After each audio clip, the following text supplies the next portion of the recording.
Salve Maria e São José! Que alegria, mais um dia da nossa meditação, 14º dia de meditações. Vocês conseguiram fazer a ladainha? A ladainha do Espírito Santo, a ladainha de Nossa Senhora? Daqui para frente, todos os dias. Acabou a meditação, faça já de uma vez, se possível, para não deixar de cumprir esse pedido, né? São Luís Maria Grimond de Montfort. Bom dia, Miguel. Nós, então, estamos começando hoje o 14º dia, que vai falar sobre os nossos maus hábitos. Tem muita coisa que a gente faz que são vícios e que a gente meio que foi conduzido a realizá-los achando que nós estávamos certos. Afinal de contas, todo mundo fazia. E aí, às vezes, a gente se depara com uma situação em que nós, na verdade, estávamos falhando pela ignorância. Por isso é tão importante a gente pedir ao Espírito Santo que Ele nos dê a ciência, para que nós não só façamos tudo o que Ele nos pede, mas com consciência, com o conceito daquilo dali. E assim, facilmente, nós vamos abrir mão daquilo que nós fazíamos, porque Deus é maravilhoso, né, gente? Porque ser de Deus é muito melhor. Ele é o Todo-Poderoso, aquele que criou o céu e a terra. Então, você pode chamar Deus de Pai e a Virgem Maria, que é a rainha do céu e da terra, de mãe. Se você realmente viver sendo filho deles, você haverá de copiá-los e haverá de sempre conversar com eles, porque um filho gosta de conversar com o pai e com a mãe. Então vamos fazer dessa forma, vamos nos doar e sempre começar a bater papo com eles, sabe, conversar com eles, falar o que está acontecendo. Tudo isso faz muito bem a Deus, né? A Virgem Maria, porque sabem que nós estamos dedicando o nosso dia principalmente a eles, né? E não aos nossos interesses tão pequenos de uma vida tão passageira. Amém? Vamos lá, em nome do Pai, do Filho e do Espírito Santo. Amém. Vinde, Espírito Santo, vinde por meio da poderosa intercessão do Imaculado Coração de Maria, vossa amadíssima esposa. Vinde, Espírito Santo, vinde por meio da poderosa intercessão do Imaculado Coração de Maria, vossa amadíssima esposa. Vinde, Espírito Santo, vinde por meio da poderosa intercessão do Imaculado Coração de Maria, vossa amadíssima esposa. Às vezes eu repito, gente, para honrar a Santíssima Trindade, tá? Como a gente não tem mais o Veni Creator, eu faço essa oração, então, repetindo 3 vezes. Nossos maus hábitos. Os pecados deixaram em nossa alma e em nossa vida terríveis consequências, enfermidades da inteligência, impando-nos de orgulho ridículo e tão difícil, todavia, de eliminar. Enfermidades da vontade, mau fermento que corrompe e debilita as nossas tentativas para o exercício das virtudes verdadeiras. É preciso renunciar-nos a nós mesmos e revertir-nos de Maria, da humilde escrava do Senhor, cheia de todas as graças e dons do Altíssimo Deus. 1. Qual convalescente de grave doença, debilitado e sem forças, vejo diante de mim aqui a querida figura de Maria, estimulando-me gentilmente a aceitar a cura que ela me oferece. 2. Maria, enfermeira celeste de minha alma, ajudai-me a me libertar dos hábitos maus, triste relíquia dos pecados que não doaram a minha vida. Primeiro ponto, o orgulho da inteligência. O pecado original deixou em nossa inteligência uma vulneração de efeitos lastimáveis. Temos dificuldade de entender as coisas de Deus, saber a verdadeira destinação de nossa vida, aceitar a submissão, a docilidade, a obediência a Deus e a seus representantes na terra. E nos inclinamos antes para as coisas sensíveis. Nossa mente, como se entorpece, não sabe ver as criaturas nas criaturas o Criador. Olha que triste. Essa é uma das coisas que a gente precisa desenvolver. Quem me ensinou isso foi Padre Léo. Padre Léo falou assim, olha, o homem é bonito, a mulher é bonita, nós não devemos ter vergonha do nosso corpo. Nós não devemos maldizer, né, as coisas que Deus fez com tanta perfeição, né? As partes íntimas, o corpo em si, ele foi uma criação de Deus. Jesus nasceu com o corpo de um homem. Maria, né, está no céu com o corpo de uma mulher. Então isso é agradável a Deus e nós não devemos deturpar. E depois ele fala assim, que nós, ao vermos um homem bonito, uma mulher bonita, e aquilo às vezes ativar sentimentos de desejo, né? Parem de olhar para o homem, para a mulher como um pedaço de carne que caminha, mas olhe com o próprio Deus dentro dele. E admire a beleza de Deus, da criação. Gente, na hora que ele falou isso, eu falei, gente, que beleza! Porque às vezes eu me sentia como se eu estivesse fazendo aquilo que na passagem do Evangelho diz, né? Eu, porém, vos digo, se tu olhares para uma pessoa com um olhar de desejo, já estarás pecando. E eu ficava sempre naquela dúvida, nossa, mas é tão bonito, né? Será que eu estou pecando? E aí eu falei, olha que linda a obra de Deus, como Deus é poderoso, como Deus é lindo, como Deus fez algo tão bonito. E eu comecei a ver Deus dentro das pessoas, né?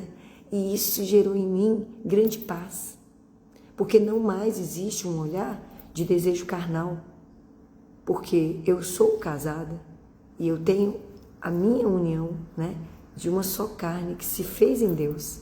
Eu não posso olhar para ninguém com um desejo carnal, afinal de contas, isso não me pertence, né? Eu preciso amar e respeitar e desejar somente aquilo que é e que sou eu, em dois, né? Dois em um. E aí me trouxe muita paz. E aquele vício que me trazia inquietação, com receio sobre se eu estava ou não pecando, acabou. É assim que Deus faz. Ele nos dá direcionamentos para que Satanás não tenha mais como nos perturbar, nos deixar inquietos, com dúvida. Deus não gosta, né? Deus gosta de confiança total. A fé te curou. É a tua fé que te curou. Não é isso? Então, e nos inclinam antes para as coisas sensíveis. Nossa mente, como se entorpece, não sabe ver nas criaturas o Criador. Inclina-se a considerar as coisas criadas como finalidade única. Mas, sobretudo, é para nós mesmos que nos orientamos, esquecidos de Deus e de seus direitos. Deleitamo-nos num amor excessivo e ilegítimo de nós mesmos, na tutela feroz de nossos pretensos direitos. E somos soberbos, orgulhosos, cheios de presunção. Não ouvimos os nossos irmãos e desprezamos sua colaboração e sua intervenção em nossa vida. E nos parece que a apoucada ciência que adquirimos nos dá direito a afirmar nossas opiniões, impô-las a todos, criticando o próprio plano providencial do governo do mundo. Que cegueira tremenda! Com pouco nos conhecemos deveras. Humilhemo-nos perante Deus. Sem humildade, nossa inteligência não alcançará nunca seu verdadeiro caminho, seu alimento único, sua glória e recompensa. Deus, a verdade suprema. Segundo ponto, a debilidade da vontade. Ainda mais vulnerada em nossa inteligência, nossa vontade se encontra debilitada em extremo para o exercício das virtudes. Máxime porque, aos pendores que em nós deixou o pecado original, acrescentamos inclinações viciosas, fruto de nossos próprios pecados. E se a falta primeira veio reacender em nossos sentidos a concupiscência que nos inclina para o mal, contra os ditames da razão e da fé, nossos pecados como que trouxeram mais alimento ainda para este fogo de inferno sempre aceso em nossos sentidos.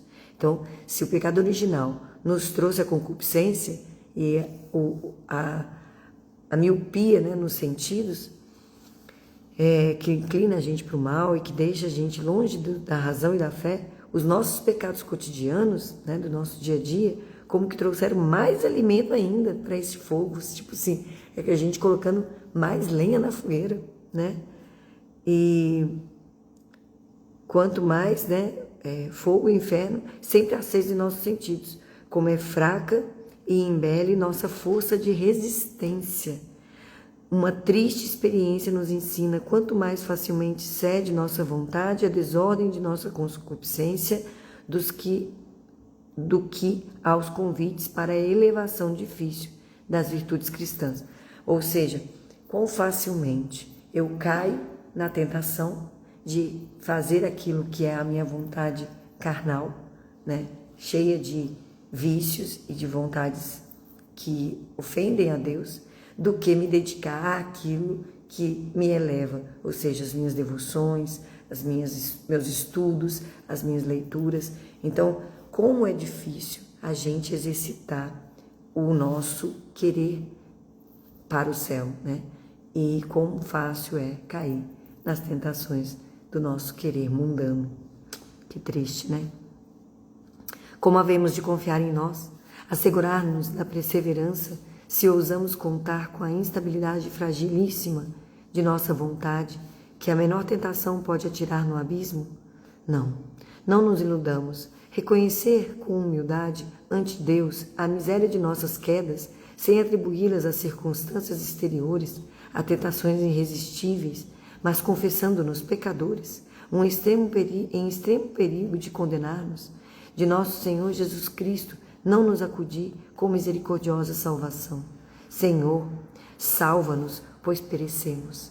Mateus 8:25.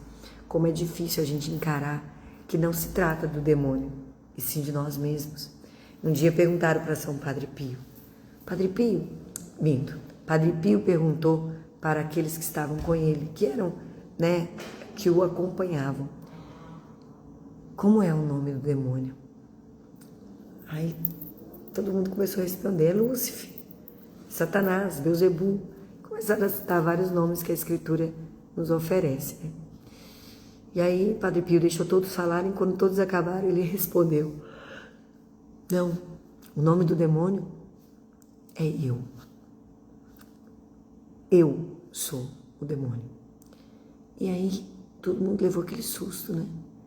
E aí ele conta que nossa experiência com a vida do dia a dia é um eterno não a nós mesmos. Por quê? Porque praticamente nós aceitamos as insinuações do demônio, porque nós também queremos aquilo que ele desperta em nós. Então não se trata de falar: é o outro que faz comigo, por isso que eu caí, é porque aquela pessoa me levou para o pecado, ou porque Satanás estava atormentando a minha vida. Não, Senhor, Satanás não tem esse poder. Quem faz e quem comete o pecado sou eu. Eu preciso dizer não às coisas do mundo, à minha vontade, que é míope e que é completamente ignorante. E eu preciso renunciar com violência isso que tanto me atrai. Eu sou o responsável por não obter de Jesus Cristo a salvação da minha alma. Somos nós. Temos que ter essa consciência para nos humilharmos diante do Deus Todo-Poderoso, que tudo pode, com aquele que é humilde, que se encontra como servo. Ele não vai invadir a nossa alma, mas se ele nos vê como de fato entregues a este Deus e obedientes à tua palavra, não tem o que ele não possa fazer. Sabe o que ele falou? Aqui, ó. Deus me pediu essa palavra agora, ó. Sabe o que ele falou com Isaías? Ele falou: tu, porém, Israel, és meu servo. Fostes tu, Jacó, a quem eu escolhi, descendência de Abraão, meu amigo. Lá no canto do mundo eu te dei a mão e te chamei lá dos confins da terra. E eu te disse: tu és meu servo, eu te escolhi e não te deixei. Não tenhas medo, que eu estou contigo. Não te assustes, que eu sou o teu Deus. Eu te dou coragem, sim, eu te ajudo. Sim, eu te seguro com a minha mão vitoriosa. Ficarão envergonhados e desapontados todos os que te têm raiva. Ficarão como nada e destruídos os que quiserem lutar contra ti. Vais procurar, sem nunca encontrar, quem queira combater contra ti. Os que quiserem te armar guerra serão como o vazio e o nada. E isso porque eu sou o Senhor, o teu Deus. Eu te pego pela mão e digo: Não temas, que eu te ajudarei. Não tenhas medo, vermezinho Jacó. Não te assuste, Israel, mísero inseto. Eu te ajudarei, oráculo do Senhor, que é o teu libertador, o Santo de Israel. Fiz de ti uma debulhadora nova, afiada, de dentes duplos.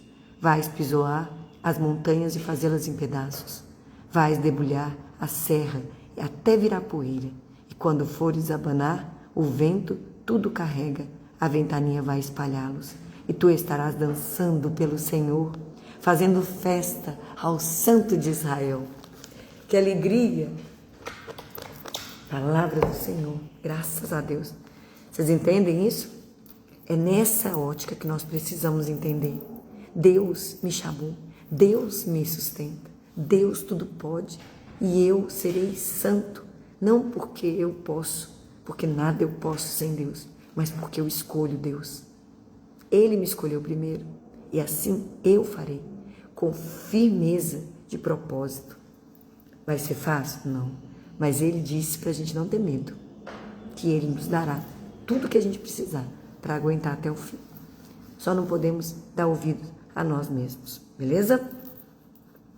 Então ele fala o seguinte: não nos iludamos, reconhecer com humildade ante Deus a miséria de nossas quedas, sem atribuí-las às circunstâncias exteriores, a tentações irresistíveis, mas confessando-nos pecadores, em extremo perigo de condenar-nos, se nosso Senhor Jesus Cristo não nos acudir com misericordiosa salvação. Senhor, salvai-nos, pois perecemos. Terceiro ponto, recurso a Maria.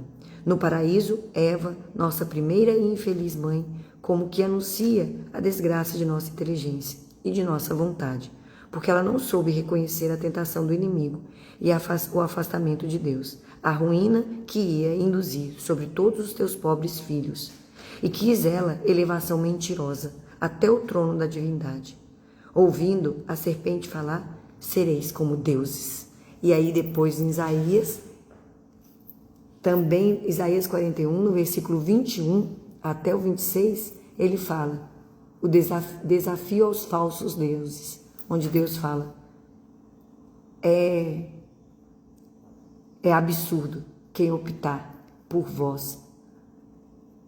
É absurdo quem optar por vós. Esses falsos deuses que ficam falando o que vai acontecer no futuro, isso tudo é mentira. Eles não podem nada, eles não sabem de nada. Maria, porém, nossa mãe, aí ela fala o seguinte, ó, e quis sua elevação mentirosa até o trono da divindade. Ouvindo a serpente falar, sereis deuses. Gênesis 3, versículo 5. Maria, porém, nossa mãe verdadeira, porque se nos engendra para a vida preciosa da graça e do céu, é nosso remédio e modelo alcandorado. Isenta por inefável privilégio da mancha original, plena da graça, desde sua conceição imaculada. Sua inteligência voa para Deus e se perde na contemplação do infinito. Ela não se detém na consideração de si mesma, senão para se humilhar ante Deus e reconhecer-se sua escrava.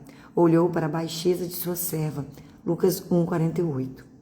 Compreendido seu dever de elevar-se ao Criador mediante as criaturas, e de tal sorte subiu, nesta contemplação, que mereceu atingir a mesma divindade, e foi feita mãe de Deus, mãe nossa. E trouxe sobre todos os teus filhos a reparação da ruína, mercê de seu primogênito. E nos promete, com verdade, com humildade, com doce sentimento de afeto maternal, que poderemos deveras ser como Deus, pela graça divina de seu Filho Jesus. Busquemos Maria, para remédio de nosso orgulho. Ela é a escrava humilde, que, entretanto, todas as gerações hão de bendizer em louvores eternos. Busquemos Maria para a medicina de nossa fraqueza. Ela é a mulher forte que pisou a cabeça da serpente infernal. Humildes escravos de amor a Maria, teremos nós também a glória de vencer o demônio e subir até Deus. Mãe bendita e querida, dou-vos graça pela iluminação que me obtendes de Jesus, a fim de que me vá conhecendo sempre mais, para me desprezar e desconfiar de mim mesmo. Quanto orgulho e soberba em minha vida, quanta fraqueza de minha vontade. Ainda mesmo quando procuro ocultar-me aos olhos dos outros e parecer mentirosamente aquilo que não sou. Pois que me preparo para me dar de todo a vós, minha mãe. Continuai vosso trabalho, de mostrar aos meus olhos envergonhados todas as misérias de meu orgulho, de minhas inconfessáveis fraquezas. Se as relíquias do pecado original turbaram tanto minha mente e assim debilitaram minha vontade, dai-me, Virgem Puríssima, a vossa Imaculada Conceição, tão oposta ao pecado original, para sanar minha inteligência e alentar minhas resoluções de humildade, de perseverança no bem, confiando unicamente na graça onipotente de Jesus Cristo e no carinho abençoado de vosso amparo tutelar. Ramalhete, Maria há de mostrar-me o caminho da sabedoria e conduzir-me nas sendas das justiças. O Senhor esteja conosco, Ele está no meio de nós. Proclamação do Evangelho segundo Mateus. Glória a vós, Senhor. Ora, seus discípulos, tendo passado à outra margem do lago, tinham se esquecido de levar pão. Jesus disse-lhe: Vede e guardai-vos dos fariseus e dos saduceus. Mas eles discorriam entre si, dizendo: É que não trouxemos pão. Sabendo Jesus, lhes disse: Homens de pouca fé, por que estáis considerando convosco por não terdes pão? Ainda não compreendeis, nem vos lembrais dos 5 pães e 5.000 homens? E quantos foram os cestos que recolhestes? Nem dos 7 pães para os 4.000 homens? E quantas alcofas recolhestes? Por que não compreendeis que não foi a respeito do pão que eu vos disse? Guardai-vos do fermento dos fariseus e dos saduceus? Então compreenderam que não haviam dito que guardasseis do fermento dos pães, senão da doutrina dos fariseus e dos saduceus. Palavra da salvação. Glória a vós, Senhor. Ou seja, o fermento dos fariseus e dos saduceus é a hipocrisia, é a mentira, é a falsidade. É aquilo que a gente tenta mostrar para os outros, mas que dentro de nós não está. E que nós, na verdade, fazemos isso como se isso fosse algo agradável, né? Pois Deus habita dentro de nós. E aquilo que não está no nosso coração não está em Deus. E nós não estamos agindo como filhos de Deus. Na imitação de Cristo, livro 2, vamos falar sobre desconfiar de nós mesmos. Não devemos confiar demasiado em nós mesmos, porque muitas vezes nos falta a graça e a discrição. Pouca luz há em nós, e essa depressa a perdemos por nossos descuidos. Muitas vezes não conhecemos quão cegos estamos. Muitas vezes também obramos mal, e ainda pior, nos desculpamos. Às vezes, move-nos a paixão, e cuidamos... deixa eu ver de novo. Muitas vezes também obramos mal, e ainda pior, nos desculpamos. Às vezes, move-nos a paixão, e cuidamos que é zelo. Olha isso, agora eu entendi. Muitas vezes não conhecemos como cegos estamos. E às vezes a gente faz mal e ainda nos desculpamos, como sendo assim, achando algo... Ai, gente, eu sou incapaz de fazer, tá? Desculpa. Muitas vezes move-nos a paixão e a gente coloca isso como zelo. Não, isso não é paixão, isso é zelo, é cuidado. Como nós, às vezes, somos míopes, né, gente? Como somos míopes. Repreendemos nos outros as faltas pequenas e desculpamos as nossas, postos que são mais graves. Muito depressa sentimos e agravamos o que sofremos aos outros, mas não advertimos quando os outros sofrem a nós. Ou seja, não advertimos quando somos nós que fazemos os outros sofrerem. Porque a gente sempre se justifica, né? Quando nós estamos fazendo o outro sofrer, a gente justifica, não, mas não foi isso que eu quis dizer, não, mas não foi essa a minha intenção. E aí tudo se resolve. E aos outros, a gente já toma posse daquilo que aconteceu em nós e, portanto, a gente não entende quais foram os pensamentos ou a razão. A gente toma posse daquilo que a gente acha. O que bem e retamente examinar suas obras não terá que julgar severamente as alheias. O homem de vida interior antepõe o cuidado de si mesmo a todos os outros cuidados e com diligência atende a si. Com facilidade se abstém de falar dos outros. Nunca serás homem de vida interior e devoto se não calares dos outros e tiveres especial cuidado de ti. Se de todo te ocupares com Deus e contigo, pouco caso fará dos que percebes fora de ti. Então, quanto mais você estiver ocupado em Deus e com você mesmo, se fazendo um exame de consciência, pouco você vai pensar no outro. Que coisa linda! Se queres ter paz e união verdadeira com Deus, deve desprezar tudo mais, para cuidares só de ti. Muito aproveitarás se te despires de todo cuidado terreno, muito afrouxarás se alguma coisa temporal tiveres em muito. Se você começar a acumular as coisas, isso com certeza te deixará mais fraco na fé, na caminhada. As coisas do mundo, elas podem ser utilizadas sim. Se Deus nos deu, vamos cuidar e vamos gozar desse benefício. Mas isso não pode ser o meu tudo. Nossa, se eu perder isso, eu não sei nem o que eu faço. É isso que a gente tem que parar.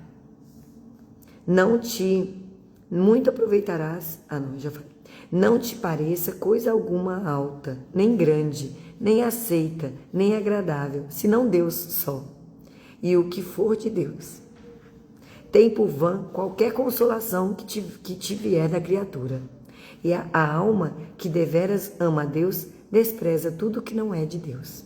Só Deus, eterno, imenso, e que tudo enche, é a consolação da alma e a verdadeira alegria do coração.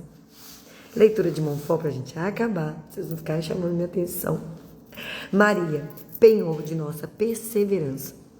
Essa devoção à Santíssima Virgem é meio admirável para perseverar na virtude e sempre ser fiel. Porquanto, de onde vem que a conversão de maior parte dos pecadores não é duradoura? De onde vem que com tanta facilidade se torna a cair no pecado? De onde vem que a maior parte dos justos, em lugar de adiantar-se na virtude em virtude, de virtude em virtude, e de adquirir novas graças, perdem muitas vezes até o pouco de virtudes e graças que possuíam?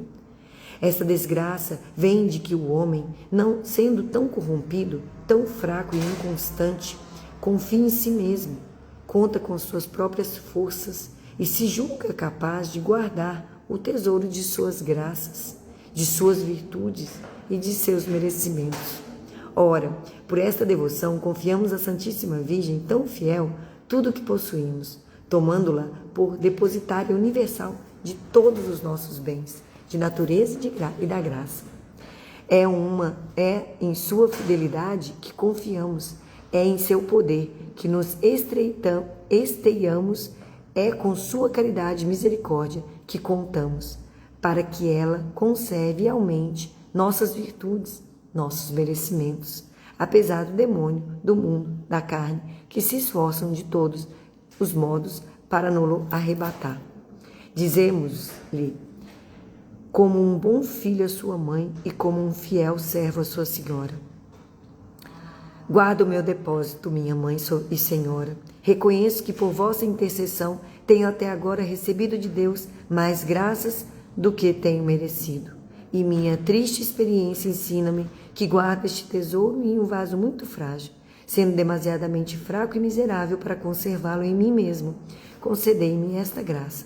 Recebei em depósito tudo o que possuo e conservai-me por vossa fidelidade e por vosso poder. Se me guardardes, nada perderei. Se me sustentardes, não cairei. Se me protegerdes, estarei a coberto de meus inimigos. É o que diz São Bernardo em termos formais, para inspirar-nos nesta prática. Quando Maria vos sustenta, não caís. Quando vos protege, nada temeis. Quando vos conduz, não fatigais. Quando vos é propícia, chegais ao porto da salvação. São Boaventura parece dizer ainda o mesmo. A Santíssima Virgem não só está contida na plenitude dos santos, mas ainda contém e guarda os santos em sua plenitude, para que esta não se diminua. Impede que se dissipem suas virtudes, que pereçam seus merecimentos, que se percam suas graças, que os prejudique o demônio. Impede finalmente que nosso Senhor Jesus Cristo os castigue quando pecam. Maria Santíssima é a Virgem fiel, que por sua fidelidade a Deus repara as perdas causadas pela infidelidade da infiel Eva e que alcança a fidelidade de Deus e a perseverança àqueles e àquelas a que elas se prendem. É por isso que um santo a compara a uma âncora firme que os retém e impede de naufragar no mar agitado deste mundo, onde perecem tantas pessoas por não se terem prendido a Maria Santíssima, ligando-nos à vossa esperança como uma âncora firme. É a ela que os santos mais se agarraram e prenderam os outros, a fim de perseverar na virtude. Bem-aventurados, pois, e 1000 vezes bem-aventurados os cristãos que agora se agarram a ela, fiel e inteiramente, como uma âncora firme e segura. Os esforços da tempestade deste mundo não os poderão submergir, nem fazer que percam seus celestes tesouros. Bem-aventurados aqueles e aquelas que nela encontram, como na arca de Noé. Bem-aventurados aqueles e aquelas que nela entram, como na arca de Noé. As águas do dilúvio dos pecados que afogam tanta gente não lhe farão mal algum, porque aqueles que estão em mim não hão de pecar, diz ela com a sabedoria. Bem-aventurados os filhos fiéis da infeliz Eva, que se agarram a Maria, a Virgem que permanece sempre fiel e nunca se contradiz, e que ama sempre aqueles que a amam, não só com o coração com amor afetivo, mas com amor efetivo e eficaz, impedindo-nos, por sua grande abundância de graças, de retroceder na virtude e de cair no meio do caminho, perdendo a graça de seu Filho. Essa boa mãe recebe sempre por pura caridade tudo o que lhe damos em depósito, e uma vez que o recebeu a título de depositária, está obrigada por justiça, em virtude do contrato de depósito, a nola conservar. Da mesma forma que uma pessoa em cujas mãos eu tivesse depositado dinheiro, teria a obrigação de guardá-lo, de maneira que, se viesse a perdê-lo, mesmo por negligência, seria em toda justiça responsável por ele. Maria, porém, não deixará que se perca o que lhe confiamos. Mais depressa o céu e a terra passariam do que ela seria negligente e infiel para com os que nela confiam. Que lindo! Nem preciso falar muito, gente. O que aqui a gente pôde aprender é o seguinte: quando nós não estamos apoiados na Virgem Maria, a nossa vida de caminhada tende a estar correndo grandes riscos de se perder. Por isso que às vezes a gente vê muitas pessoas que eram de pastoral, de devoções fortíssimas e viviam na igreja, ajudavam a todos e de repente se perdeu, saiu, sumiu. É porque às vezes Satanás, sabendo das nossas fragilidades, nos inclina sempre a cair de novo e de novo. E às vezes, não tendo uma mãe que de todo, por justiça, é a nossa protetora, é a dona da nossa vida, da nossa alma, a gente fatalmente pode cair num momento de fragilidade e desanimar. E aquilo que a gente galgou, pequenas coisas que nós galgamos ao longo do tempo, a gente perdeu. Por quê? Porque a graça de Deus, ele não se mantém numa estrutura suja, pecadora e sem arrependimentos. E se sentindo culpada e cheia de escrúpulos. Começa a vir uma série de coisas que vão nos afastando, como se fosse mesmo essa situação do dinheiro, né? De repente você tem muito dinheiro e de uma hora para outra os seus investimentos todos foram por água abaixo e você se vê sem nada.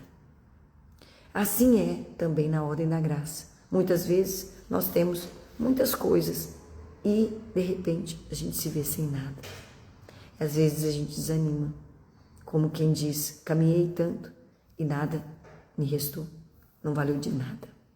Maria é o caminho mais seguro e é a tesoureira das graças de Deus. Deus confiou a ela suas graças e ela dá as graças dele a quem ela quer, quanto ela quer. E nós, tendo-a como mãe, através do ato de consagração, se vocês não viram o ato, me peçam aqui pelo Instagram ou pelo YouTube, que eu mando o ato de consagração para vocês. Através do ato de consagração, você a coloca como a detentora de tudo que você possui. Isso é muito lindo, isso é muito poderoso. Façamos então com o olhar de quem confia, de quem não mais é dono de nós mesmos e de que tudo que é seu passa a ser dela. Confia. O seu filho, a sua filha, o seu esposo, a sua esposa. Confia. Se é seu, passou a ser dela. E na consagração, tudo que é dela passa a ser de Deus. Ela nos preserva, ela nos garante essa graça tão grande de não mais cair de forma mortal. Isso é uma graça de todos aqueles que são fiéis à consagração. Amém? Amanhã nós vamos falar das consequências dos nossos maus hábitos, tá bom? E vamos então saudar a Virgem Santíssima, rezar pelos nossos padres, por todos os seminaristas, por todos os diáconos, bispos, pela santificação do clero e pelas orações e intenções do Santo Padre. Ave, sempre bela, ó Virgem Mãe de Deus, do alto mar estrela, porta azul dos céus, novas o anjo traz. Ave, te saúda, funda-nos na paz e de Eva nome muda. Mansidão, pureza, ó Virgem sem igual, dá-nos com presteza e livra-nos do mal. Quebra a algema ao réu e dá aos cegos luz, dá-nos, Mãe do céu, o que ao céu conduz.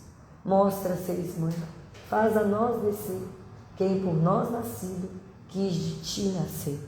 Dá-nos vida pura, um caminho certo para quem procura ver Jesus de perto.